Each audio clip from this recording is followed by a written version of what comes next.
El presidente de Estados Unidos, Donald Trump, anunció una nueva pausa en la implementación de aranceles a productos mexicanos y canadienses.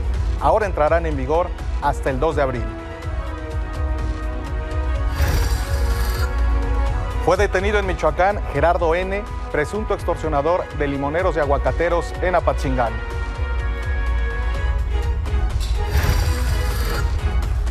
En un intento por aumentar los cruces ilegales a los Estados Unidos, traficantes de personas usan drones para guiarlos en la frontera entre México y los Estados Unidos. Y el Papa Francisco continúa hospitalizado, pero ya ha mostrado una leve mejoría adicional en su lucha contra una doble neumonía y un problema renal que ya ha sido resuelto. Le tendremos todos los detalles.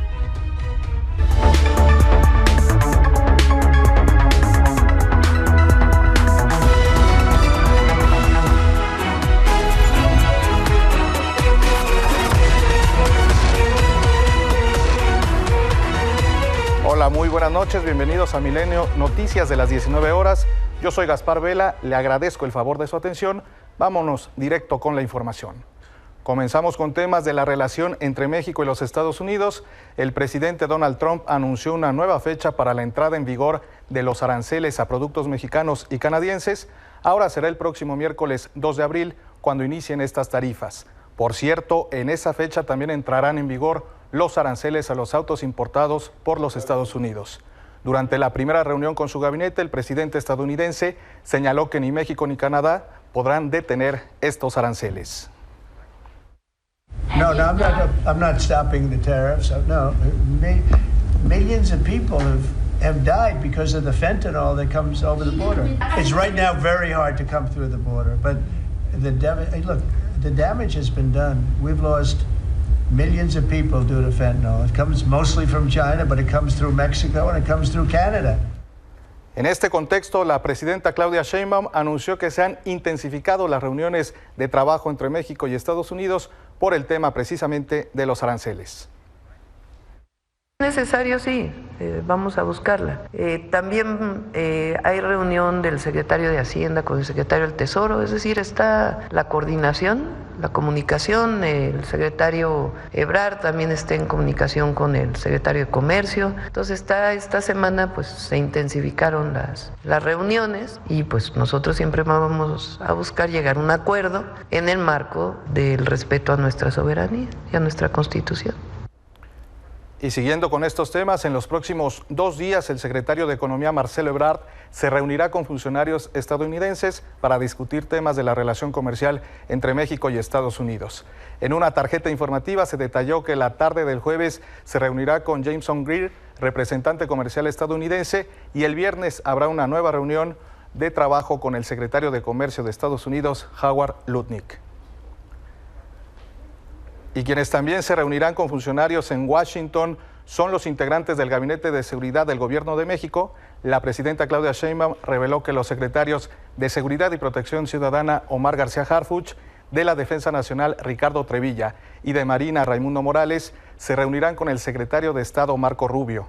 Como parte de la comitiva estarán Alejandro Gertz Manero, el fiscal general de la República, y también el canciller Juan Ramón de la Fuente. El encuentro será este jueves. Por cierto, la presidenta Claudia Sheinbaum descartó nombrar a un zar contra las drogas en México, reconociendo la labor de su gabinete de seguridad. Tenemos un gran gabinete, ¿para qué queremos un zar? La verdad, es un de primera. El Omar García Harfuch, pues es buenísimo.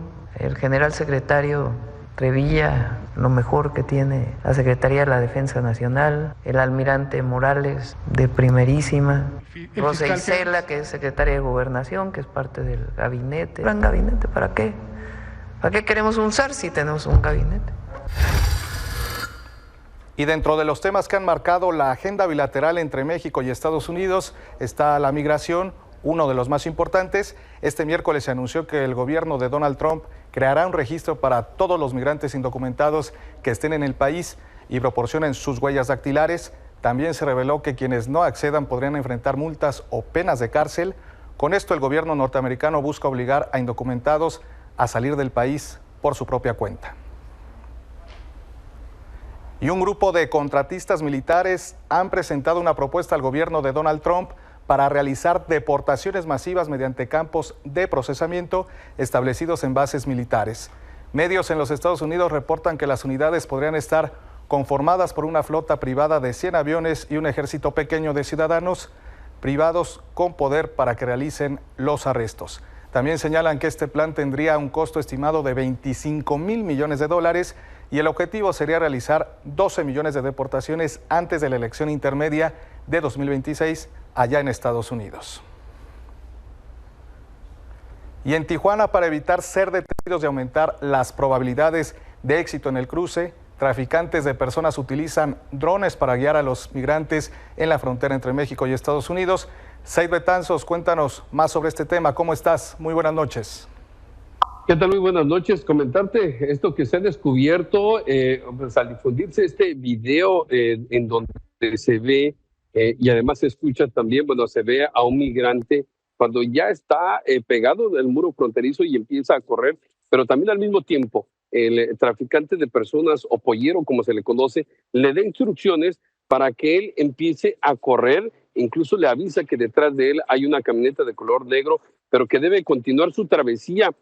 Hay que decir, esto ocurre en el estacionamiento de la Plaza Las Américas, una tienda que está pegada al muro fronterizo, es su barda, por así decirlo, y que está del otro lado en Tijuana, está muy pegado incluso a la garita del Chaparral, que es el cruce de San Isidro hacia Tijuana. Y pues bueno, ahí en esta tienda se observa cómo le va diciendo, se escucha y se observa, porque son las dos, cómo le va diciendo incluso que se tiene que quitar la camiseta que trae puesta, que es de color blanco, y también la gorra, en qué momento debe tirarlas y en qué momento debe empezar a caminar ya con tranquilidad para confundirse entre la gente que va a esta tienda de las Américas a comprar y bueno, confundirse entre ellos.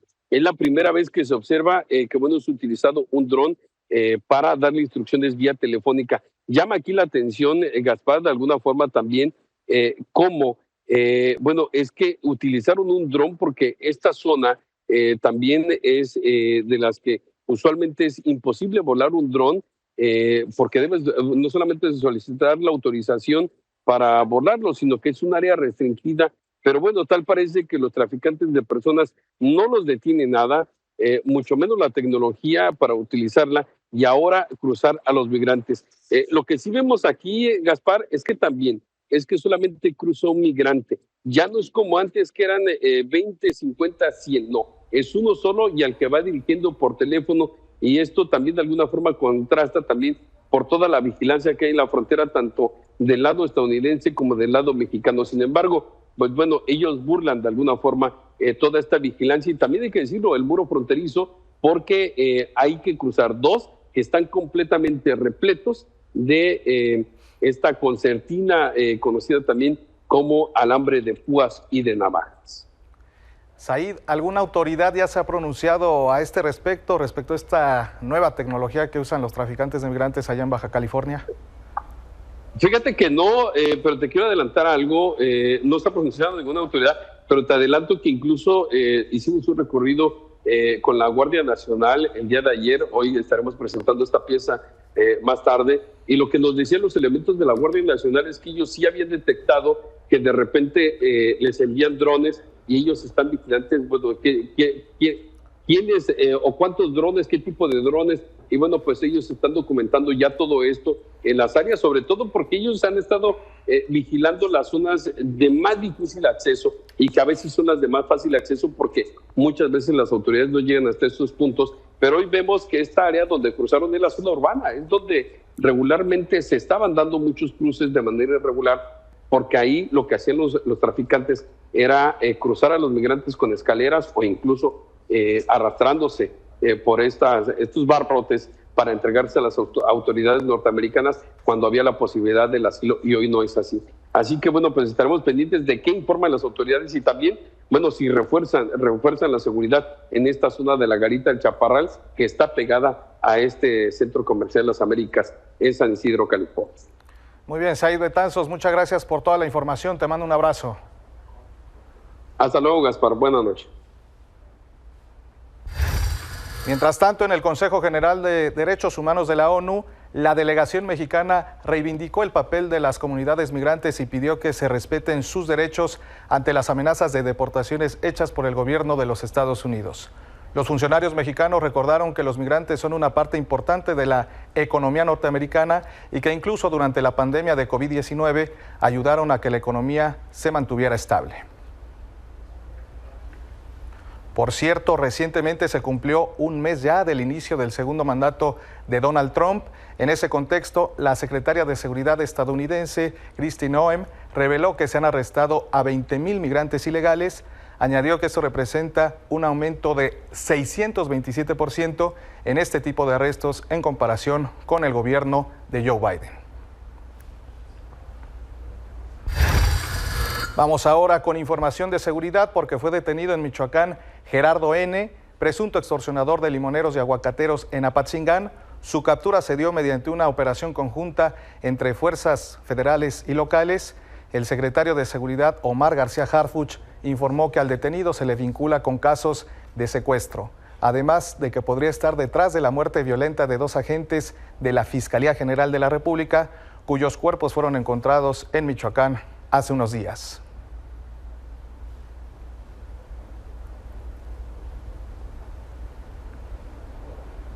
En más información, esta tarde Grupo Firme anunció que canceló su presentación en Mazatlán, programada para este 1 de marzo, como parte del carnaval de esa ciudad. En un comunicado, la agrupación liderada por Edwin Cass hizo el anuncio y expresó su pesar por tener que cancelar, pero argumentaron que lo primordial es el bienestar de su equipo y sus seguidores y prometieron que esperan pronto reencontrarse con su público allá en Mazatlán. Esto ocurre luego de que ayer en Tijuana, Baja California, apareció una amenaza dirigida a Grupo Firme junto con una hielera que contenía la cabeza cercenada de un hombre. El mensaje advertía a la agrupación para que no se presentara al concierto que tenía agendado precisamente en el Carnaval de Mazatlán, Sinaloa. Cámaras de seguridad grabaron el momento en el que los tripulantes de un auto color blanco dejaron la amenaza sobre el puente vehicular La Gloria, esto a la altura del cruce con la carretera libre Tijuana, Playas de Rosarito.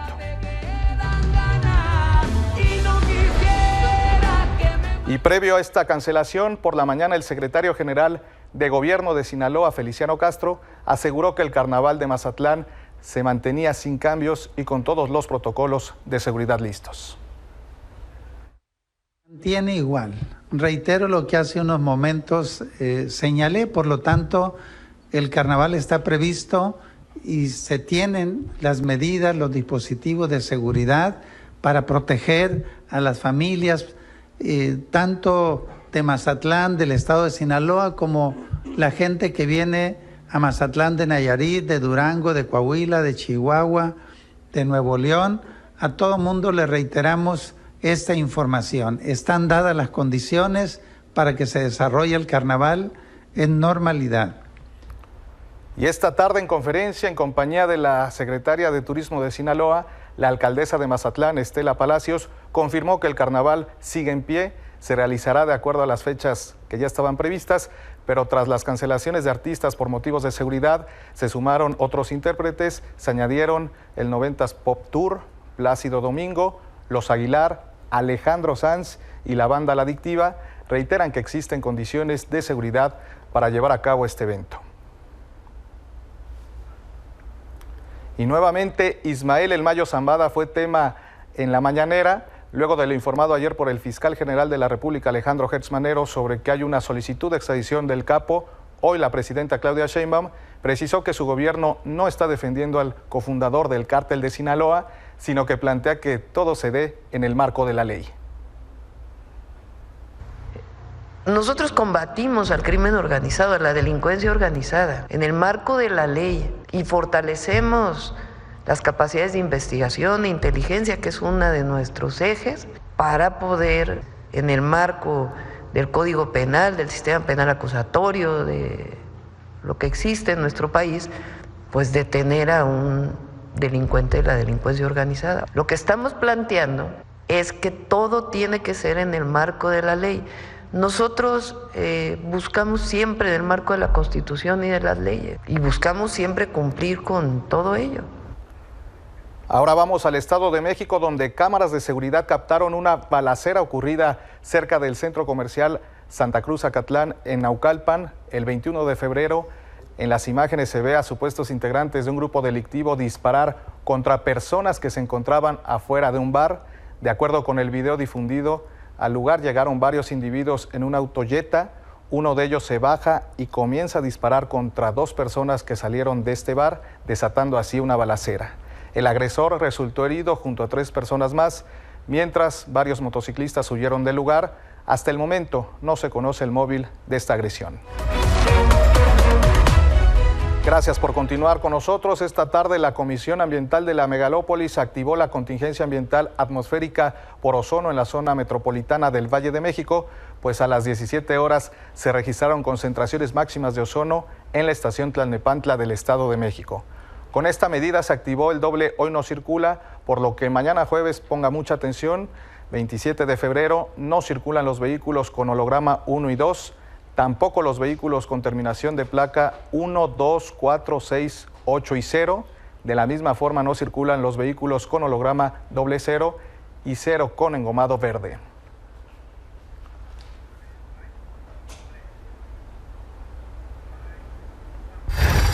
Y en estos momentos se está discutiendo la reforma para fortalecer la soberanía nacional en el Pleno del Senado de la República. Vamos directamente con mi compañera Liliana Padilla, quien tiene todos los detalles. ¿Cómo estás, Liliana? Muy buenas noches, adelante.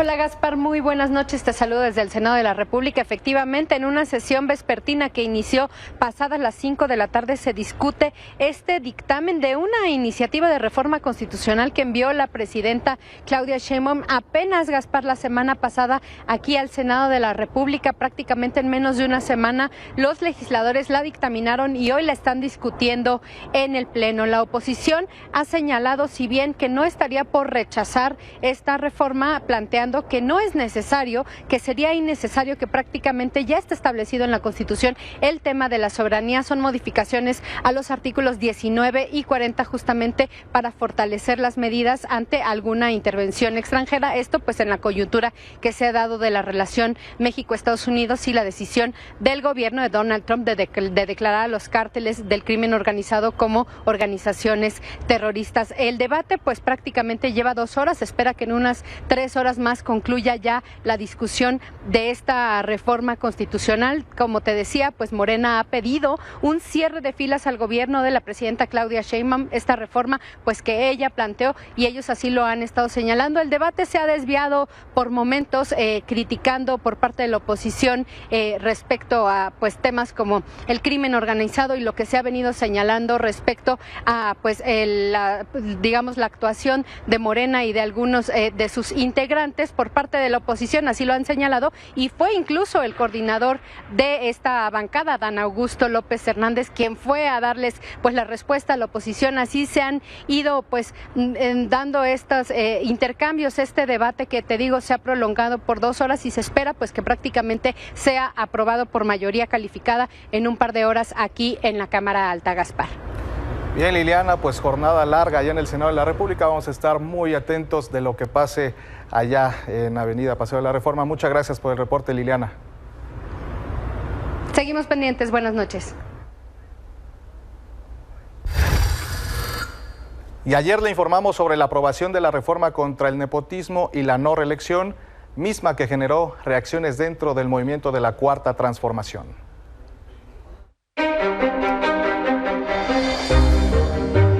No sé si la razón de los otros partidos políticos tenga que ver con el gobernador de San Luis Potosí. Lo que es cierto es que no creo que el pueblo, ni de San Luis Potosí, ni de ningún estado de la República, ni de la Ciudad de México, le guste que se deje como candidato a un familiar. Desde mi punto de vista debe ser desde el 2027, pero los senadores pues toman un acuerdo a partir pues de las condiciones que tienen en ese momento. Y repito, pues es lo que se logró en el Senado y me parece bien porque finalmente queda en la Constitución. Y había la posibilidad de que Acción Nacional votara con nosotros y el Verde no. Yo no decidí, pero yo di una opinión y mi opinión era que era un error Primero porque los del PAN no tienen palabra y igual te dejaban embarcados. Y la tentación de que perdieras una votación constitucional era muy grande. Entonces igual le votaban en contra. Pero además, lo más importante, rompía la unidad de la coalición. Iba a ser un triunfo pírrico. Íbamos a sacar la reforma para que aplicara en el 2027, pero perdíamos al aliado, al verde. El nepotismo se da cuando un superior jerárquico beneficia a una persona que es su familiar. En este caso, mis hermanos, tanto el gobernador de Zacatecas como el senador Saúl, son por elección popular. Es decir, la gente decidió y ahí no hay, en el estricto sentido, nepotismo. Se ve mal que el papá sustituya al hijo o continúe y viceversa, todas cosas que se ven mal, eso se ve mal y yo se lo digo al pueblo, se lo digo a la gente, eso se ve mal. A ver, yo soy senador de reelección y no quería, yo soy enemigo de la reelección. ¿Y qué me dijeron? Vas a ir porque tú encabezas las preferencias electorales. Vamos a esperar, ¿no? Vamos a esperar, porque también es importante escuchar la voz del pueblo. Con esto hacemos una pausa, pero antes lo dejamos con La política es así, de Ángel Aguirre Rivero.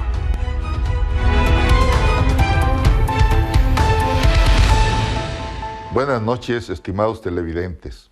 Ucrania tiene uno de los suelos más ricos en minerales metálicos y no metálicos.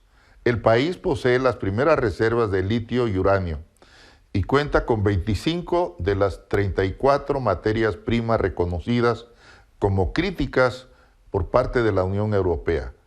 Para la administración Trump, la extracción de estos recursos son cruciales para la transición energética, pues permitirá a empresas estadounidenses reducir las cadenas de producción con respecto a uno de sus principales competidores, como lo es China. Hoy, el presidente Trump culpa de la guerra a Ucrania y califica a su presidente Zelensky como dictador, después de que éste no fuera invitado a las conversaciones de paz en Arabia Saudita para poner fin al conflicto, cuando todos sabemos que esta guerra se desencadenó por una invasión rusa a gran escala hace 3 años. ¿Qué hay detrás de todo esto? Estados Unidos dice haber aportado $350 mil millones en apoyo a la guerra de Ucrania.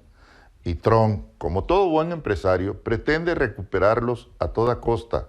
De ahí la descalificación que hace hacia el presidente Zelensky, a quien señala de contar con tan solo el 4% de la aprobación ciudadana.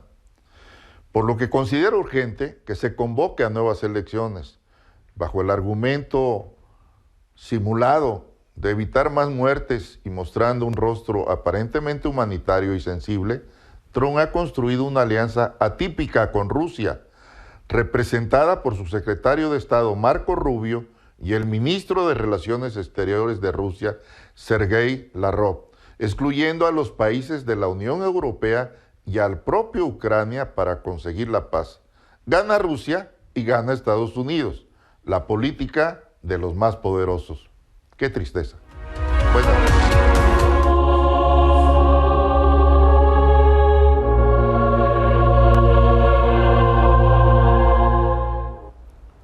Gracias por continuar con nosotros. Hoy miércoles se cumplen 12 días que el Papa Francisco fue internado. El pontífice ya no ha sufrido crisis respiratorias y sigue con su tratamiento. El Vaticano informó que Jorge Mario Bergoglio pasó buena noche.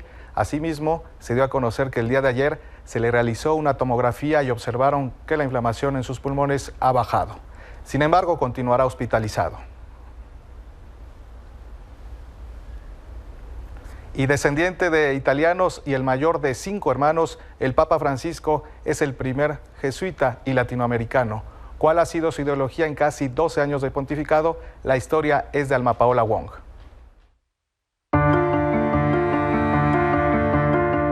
Mario Bergoglio es descendiente de italianos y el mayor de 5 hermanos. Se crió en una familia de fuertes valores católicos y siempre estuvo rodeado de simpatizantes de izquierda. Desde el inicio de su papado, en marzo de 2013, el Papa Francisco marcó una línea lejos de los privilegios de la burocracia vaticana y ha predicado el amor al prójimo. Ama a tu prójimo como a ti mismo. Entonces, en este sello distintivo del amor al prójimo, se puede amar, tienes que amar al otro. Y entonces no puedes satanizar o descalificar al otro. Esta es la clave de Francisco, no estigmatizar, que es lo que hace el Concilio Vaticano II, que elimina todas las anatemas, ¿no? Entonces, ¿y cómo se expresa el amor al prójimo? Dialogando.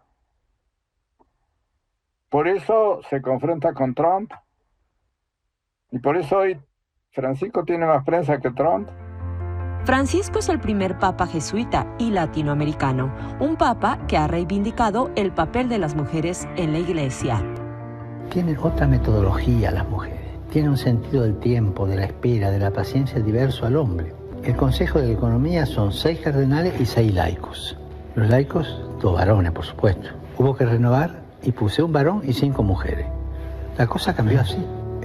Había que nombrar vicegobernador en el Vaticano. Y en vez de poner un vicegobernador, puse una vicegobernadora. Está abierto al diálogo y es disruptivo dentro de la Iglesia. Por ejemplo, designa gobernadora de la Ciudad del Vaticano a una mujer, ¿no? Gobernadora de la Ciudad del Vaticano. O sea, designa a cargo de las órdenes y congregaciones religiosas, que habitualmente había un hombre, pero la mayoría son mujeres, a una mujer. La designación de los nuevos obispos es revisada por un grupo de religiosas, mujeres.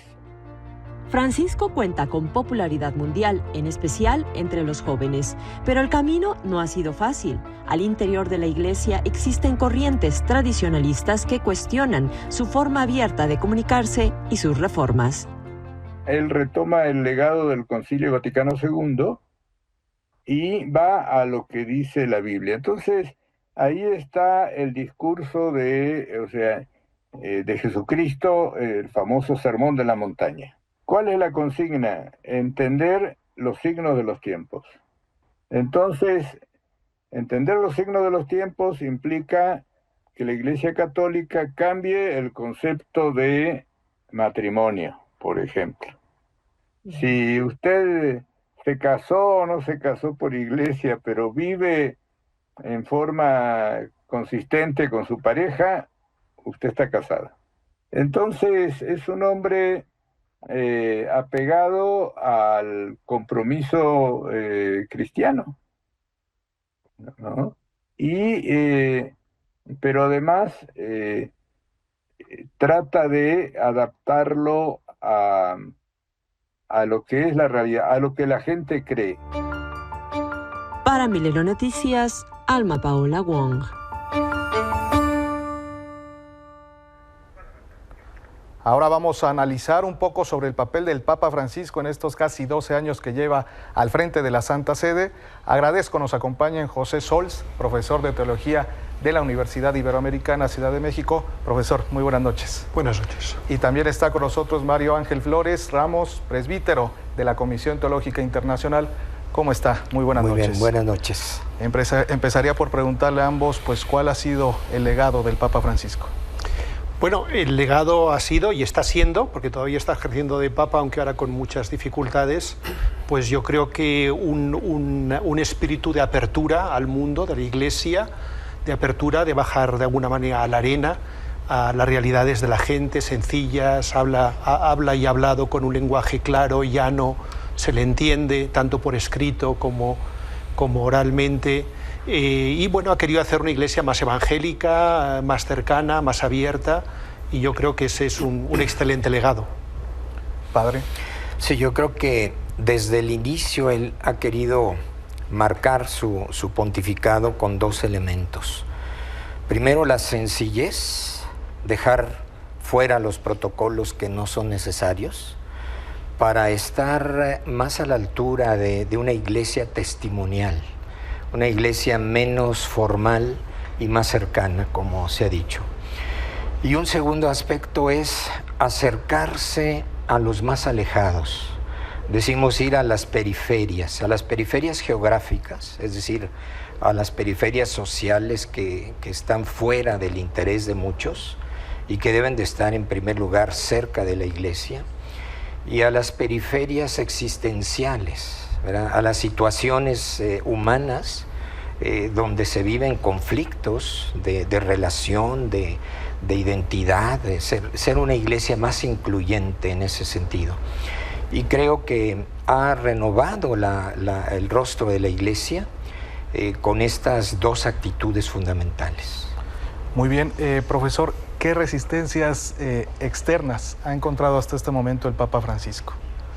¿Externas de fuera de la iglesia o de dentro? De fuera de la iglesia. De fuera de la iglesia. Bueno, ahí el Papa se ha encontrado con algunos debates fuertes y que no siempre son fáciles de llevar, pues el tema de si matrimonio gay sí o no, el tema de la ordenación de mujeres sí o no, el tema de ordenación de casados, y luego pues también otros ya de tipo político, de tipo de su papel en favor de la paz, en favor de los pobres. Bueno, pues se ha granjeado bastantes dificultades, sobre todo fuera, también dentro de la iglesia alguna, sobre todo fuera se ha granjeado bastantes dificultades, pero bueno, yo creo que ha sido valiente y no nos tiene que extrañar, porque, como decía San Pablo, anunciamos a un Cristo crucificado. Entonces, si seguimos a un Cristo que acabó en cruz, pues tampoco ha de sorprender que el líder de la Iglesia Católica, pues el Papa, tenga también dificultades, y aunque en general ha sido muy apreciado, yo creo que es desde Juan XXIII quizás, Juan Pablo II, un Papa muy apreciado tanto dentro como fuera de la Iglesia, muy querido, pero sin duda ha sufrido algunas resistencias. Sobre todo dentro de la Iglesia Católica, padre, pues ha tenido muchos obstáculos el Papa Francisco. Bueno, tal vez sí, efectivamente dentro de la Iglesia hay quienes no han comprendido su lenguaje, sobre todo, y han pensado en algunos sectores que ha puesto en riesgo la doctrina, los dogmas, lo esencial de nuestra fe, y ha sido todo lo contrario. Lo que pasa es que él ha tomado un lenguaje de confrontación espiritual, ¿no?, a la misma iglesia, ¿no? Una iglesia que debe ser más auténtica, y él ha hablado con mucha libertad interior, con mucha libertad espiritual, más que como un teólogo, como un director espiritual, y el director espiritual confronta actitudes, confronta comportamientos, y esto ha hecho, ¿verdad? Naturalmente hay quienes, no entendiendo su lenguaje y la finalidad, pues han pensado que han puesto en riesgo a la iglesia, cuando ha sido todo lo contrario. Nos ha invitado a ser más cercanos al Espíritu de Cristo y del Evangelio, y más cercanos a quienes necesitan de esa presencia del Evangelio en el mundo. Les preguntaré a los dos, ¿cuál ha sido el momento más destacado hasta este momento del Papa Francisco? El más destacado. Bueno, es que hay tantos momentos muy destacados. Yo diría que un gran momento ha sido su cercanía son dos momentos, ¿verdad? Con su cercanía con los no católicos, ¿verdad? Con los no católicos, por ejemplo, cuando se ha celebrado el aniversario del luteranismo, y que fue un momento realmente ir como un hermano con ellos, y otro cuando se ha acercado al mundo musulmán, que parecería que no hay puntos de encuentro y de referencia, y ha estado por allá, ¿no? O sea, son momentos, señalo dos, pero más bien son actitudes que se repiten constantemente, ir a terrenos que no son tan comunes de recorrer para un pontífice. Profesor Sols. Como decía el padre Flores, hay muchos momentos. Yo quizás destacaría uno que al menos a mí personalmente me impactó mucho. Fue cuando se desplazó a la isla de Lampedusa, en el Mediterráneo, donde allí cerca se había hundido un barco con muchos inmigrantes, y se les habría podido ayudar, y no se hizo por leyes de Italia, etcétera, no se hizo, y se les dejó morir. y él fue allá y gritó vergüenza, qué vergüenza. Qué vergüenza que no seamos capaces de hacer frente a esto. Fue un grito profético, un grito muy fuerte, y quizás de todo lo que ha hecho, a mí y a muchos es el momento que más nos ha impactado. Profesor, ¿qué tanto se ha identificado el Papa Francisco con los mexicanos? Bueno, yo creo que él es latinoamericano, el primer Papa latinoamericano de la historia, el primer Papa americano de la historia, y entonces pues yo creo que se le nota y no lo oculta, no quiere ocultarlo, esa cercanía que tiene en general con América Latina, sin duda en particular con su país, pero en particular también con México. De todas maneras, quizás me parece que el padre Flores contestará, porque yo soy extranjero, contestará mejor esta pregunta. Yo creo que él se identificó tanto con el pueblo mexicano al estar contemplando en la Basílica de Guadalupe más de 20 minutos en silencio la imagen de Guadalupe en su visita, que fue un momento de contemplación y que todo el mundo tuvo que entrar en esa contemplación y oración que hizo él. Y simplemente lo explicó diciendo: yo quería que me mirara como ve todos los días a los mexicanos.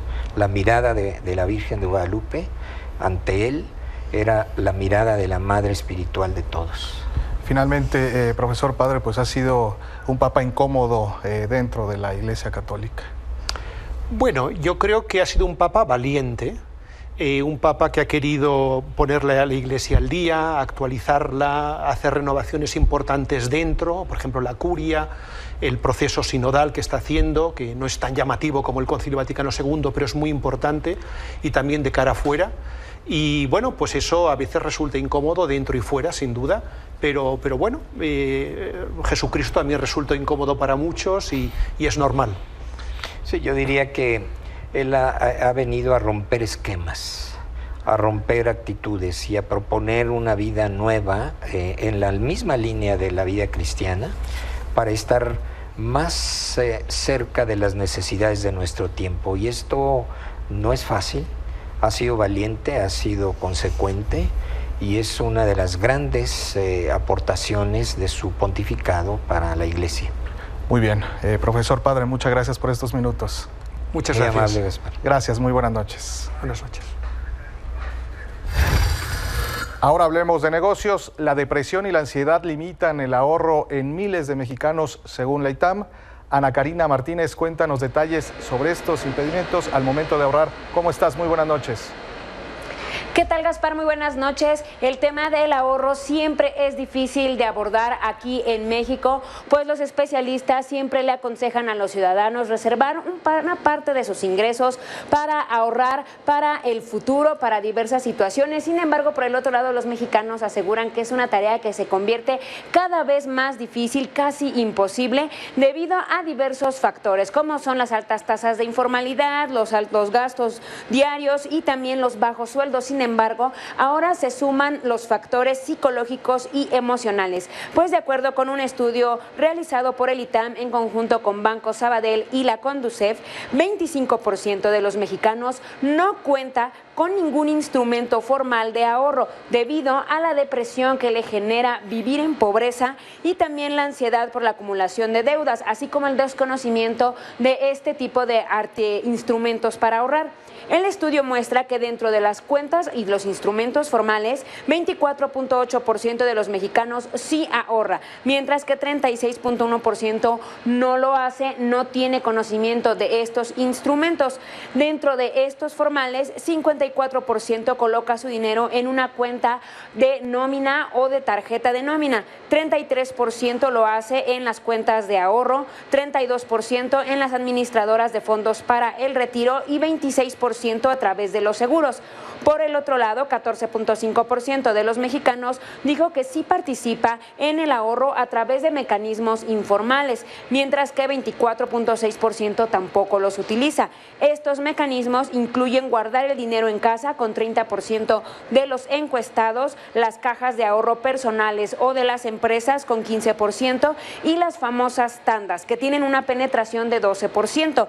Ante esto, Luis Pons, subdirector de banca personal de Banco Sabadell, comentó creo que el ahorro es una herramienta que brinda oportunidades a los mexicanos para construir un futuro más estable, más resiliente, para mejorar la respuesta que tendrán ellos y también su familia ante diversas situaciones en el futuro. De ahí la importancia de ahorrar no solo en el lado o con los mecanismos informales, sino también acercarse a los instrumentos financieros y formales que ofrece la banca mexicana. Gaspar. Muy bien, Ana Karina, muchas gracias por este reporte, te mando un abrazo. Muchas gracias, muy buenas noches. Gracias, muy buenas noches. Con esto hacemos una pausa, pero al regresar tendremos toda la información de los deportes y del entretenimiento. No se vaya. Gracias por continuar con nosotros. Ya me encuentro con Ivette Salgado en el estudio y saludo a Minelia Taide, que está en el Parque Aztlán porque la Liga Mexicana de Béisbol está de fiesta. Mineli, muy buenas noches. En un momento vamos contigo. Empezamos contigo, querida Ivette. ¿Cómo estás? Buenas noches. Hola, muy bien, muchas gracias. Oye, pues hay información interesante del mundo del entretenimiento y es que, bueno, hay una película que tienen que ver, por favor. Ya habíamos hablado en este espacio justamente, es la historia sobre Robbie Williams. Está llevando su vida a la pantalla grande. Sabemos que no ha sido una vida sencilla, estuvo llena de excesos, estuvo llena de todo lo que provoca la fama en un cantante que no pudo manejarla del todo bien. Un cantante que de hecho estuvo por atentar contra su vida y bueno, ofreció una conferencia de prensa precisamente para México. Y esto es parte de lo que nos comenta respecto a llevar toda esta faceta de su vida a la pantalla grande y compartir sobre todo cosas tan íntimas como el peso de la fama y lo que sucedía también sobre los escenarios. Well, I think the biggest lesson that I learned was I'm trying to kill myself. How do I not kill myself? This is an unusual place to find myself. I didn't think that this would be happening, but here I am. I understood that I was causing chaos for myself with my own actions, and I understood that how I was behaving was not with the best possible chance to be a fully formed human or even alive. So I sought professional help. You know, now it's not about me, and it's not about how much I hate myself or the lack of self-worth. It's all about my kids and it's all about my wife. And because of that, I have become a better person. I've become a better man. But yeah, I mean, look, I still have my moments. I still have fear, doubt, and shame. I like to say that I'm less insane, but insane all the same. Se llama Better Man, la pueden encontrar a partir de mañana ya en salas de cine. No se la pierdan, por favor, vale muchísimo la pena echarle un ojo a lo que creíamos que era una vida perfecta por toda la música, por todo lo que vivía sobre los escenarios. En realidad no la estaba pasando muy bien, incluso desde la infancia, porque tenemos toda su historia desde que comienza en la música, en Take That, y luego como se convierte en solista, y lo que pasa con toda esa fama alrededor del mundo. Híjole, sí está bastante duro y bastante tremendo. ¿Y qué tanto refleja esta cinta la vida de Robbie Williams? Perfectamente, aunque lo estamos viendo personificado en un simio, la verdad es que eso a los minutos deja de estorbarte visualmente para entrar a la vida de Robbie Williams de una forma muy profunda y también muy sensible. Y pues mira, la está encabezando él mismo, así que él quiso contar absolutamente todo en tema de excesos, en tema de cómo la pasó con la fama, y pues bueno, ahí está Better Man en salas de cine. Vamos ahora al streaming, porque ya se estrena también esta semana Coyotl. Es una historia basada, esos son hechos ficticios evidentemente, pero toca este México violento, sobre todo al norte del país en temas de narcotráfico y la violencia derivada precisamente de este. Es una historia que también nos está conectando con la mitología mexicana en cuanto a los nahuales, porque el protagonista se convierte precisamente en un nahual y es cómo empieza a defender a su pueblo del crimen organizado. Platicamos con Alejandro Speitzer y el resto del elenco sobre esta historia y esto es lo que nos cuentan. Los que me conocen y saben cómo soy, entienden que si algo puede dolerme o afectarme son las injusticias. Y este es un personaje que transita por ese mismo lugar, por ese mismo sentimiento, de inspirarnos en una realidad para de pronto vivir una especie de catarsis con este héroe en el norte. Eran 4 horas de caracterización. Te desmayaste 2 veces. Me desmayé. O sea, este personaje siento que representa mucho a la mujer mexicana, ¿no? A la opresión que vivimos, a las injusticias. Donde en un pueblo azotado por la violencia, cuando están a punto de entrar en el caos más grande, en un país donde se hablan 69 lenguas vivas, surge este héroe que se transforma en un nahual. Y ahí debe haber incluso un disfrute, un gozo del actor en poder interpretar esta violencia, siendo súper consciente de que estás trabajando en un proyecto que requiere de estos villanos para que esa luz también emerja. Me parece sumamente interesante cómo desde la ficción están abordando temas tan dolorosos para México, Gaspar, pero también el hecho de que en la manufactura la serie está muy bien realizada, cuenta con el apoyo de la empresa que de hecho hizo el tema de todo lo que tenía que ver con lo visual de Stranger Things y de Hellboy. Están haciendo también ellos el traje toda la caracterización de más de 4 horas que tiene que afrontar Alejandro Spacer para justo convertirse en este héroe ficticio. Me decías, no, es un pueblo en específico, puede ser cualquiera prácticamente del país. Cualquier parte de México, sin embargo, sí está ubicada al norte del país. Y pues bueno, ahí la pueden encontrar en la plataforma de Max, ya se estrena justamente este fin de semana. Creo que vale la pena acercarnos a ver cómo están retratando estos temas a través de una ficción que viene mezclada con fantasía y con otros géneros más. Y sin duda, Ivette, pues va a dar mucho que hablar esta serie, ¿no? Siempre que tocan estos temas, las historias pues sí resaltan por lo mismo. Y mira, si se puede hacer una reflexión desde tu sofá con una ficción, perfecto, porque pues las noticias ahí están, pero por otro lado la ficción también no lo refleja. Y bueno, vamos a pasar a otro tema. Ahora vamos a hablar de música, porque justamente durante la ceremonia de los premios Lo Nuestro 2025, Manuel Alejandro recibió el premio Lo Nuestro Visionario de manos de Alejandro Sanz, esto a sus 92 años.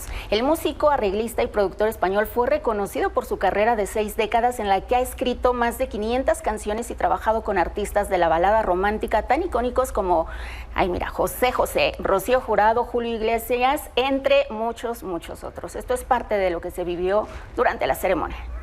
Bueno, pues ahí este reconocimiento, Ivette. Muchas gracias. Honor a quien honor merece. Efectivamente. Y ahora nosotros vámonos directamente al Parque Aztlán. Allá está nuestra compañera Mineli Ataide. ¿Cómo estás, Mineli? Muy buenas noches. Muy buenas noches, Ivette, Gaspar, un gusto saludarlos.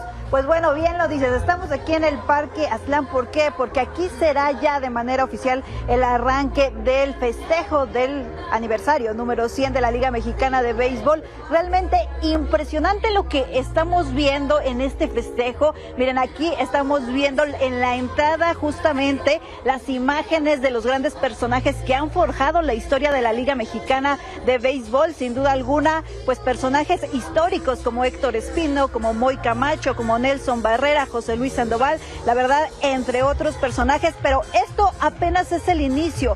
Han sido decenas y decenas ya de asistentes los que han entrado a este parque para iniciar estos festejos por el aniversario número 100 de la Liga Mexicana de Béisbol. Ya vimos a Rommel Pacheco, titular de la CONADE, entre otros personajes, recibido por supuesto por Horacio de la Vega, el presidente de la Liga Mexicana de Béisbol.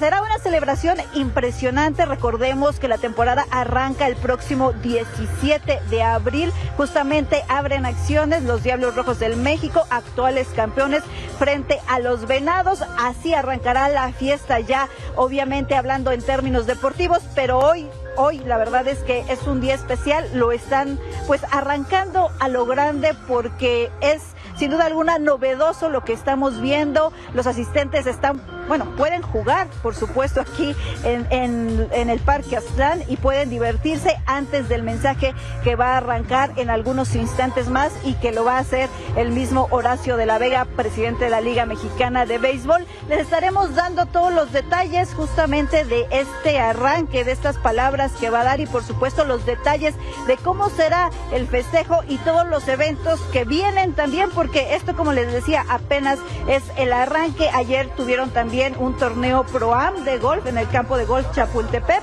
Y bueno, al final esto apenas es el inicio, todavía falta muchísimo más porque quieren celebrar, como les mencionaba, a lo grande este aniversario número 100. Un gran ambiente que se vive entonces, Mine, allá en el Parque Aztlán. ¿Cuándo inicia la temporada de béisbol? Inicia el próximo 17 de abril, te comentaba, justo el partido entre los Diablos Rojos del México, que son los actuales campeones, frente a Venados. Y bueno, al final también ya vimos también desfilar incluso a las mascotas que estaban poniendo gran ambiente. Se desesperaron un poco en la espera porque querían entrar en esta transmisión, pero bueno, ya al final tenían que estar en el evento oficial que va a arrancar en unos minutos más y ya les estaremos, como les comentaba, dando detalles puntuales de lo que ocurre y por supuesto de este mensaje que van a dar los directivos de la Liga Mexicana de Béisbol y que nos van a dar un poco más de detalles de lo que viene en este 2025 para ellos y en este festejo tan especial por ser el aniversario número 100.